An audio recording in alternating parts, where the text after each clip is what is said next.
जयसिंगपूर माजी सैनिकांना मारहाण, राष्ट्रध्वजाचा अवमान, 6 जणांवर गुन्हा.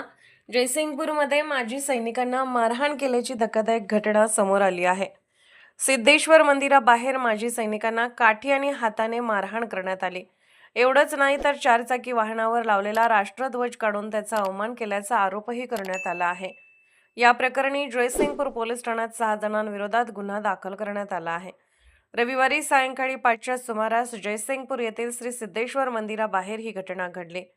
फिर्यादी माजी सैनिक अमरकुमार पाटील हे दीपक कृष्णा पाटील, रिटायर्ड कॅप्टन प्रकाश तुकाराम खोत, सेवानिवृत्त लेफ्टनंट विजय मारुती गायकवाड यांच्यासह इतर माजी सैनिकांसोबत मंदिराबाहेर आले होते. यावेळी धीरज धन्यकुमार पाराज, गणेश चौगले, चेतन शिकलगार, रवी पवार, राहुल पाटील आणि एका आमदाराचा खाजगी सुरक्षा रक्षक अशा 6 जणांनी माजी सैनिकांना मारहाण केल्याचा आरोप आहे. या दरम्यान विजय यशवंत पाटील यांच्या चारचाकी वाहनावर लावलेला राष्ट्रध्वज संशयितांनी काढून त्याचा अवमान केल्याचे फिर्यादीत नमूद करण्यात आले आहे.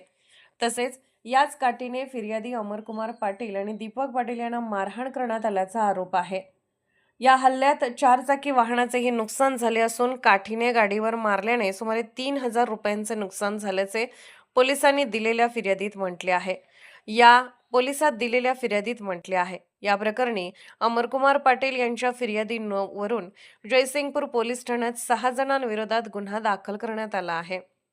घटनेमागील नेमके कारण काय, मारहाणीचे कारण काय आणि राष्ट्रध्वजाचा अवमान नेमका कशामुळे झाला याचा तपास आता जयसिंगपूर पोलिसांकडून केला जात आहे. माजी सैनिकांना झालेल्या मारहाणीच्या या घटनेमुळे जयसिंगपूरमध्ये चर्चेला उधाण आलं आहे. या प्रकरणातील आरोपींवर पुढील कारवाई काय होते याकडे आता सर्वांचे लक्ष लागले आहे.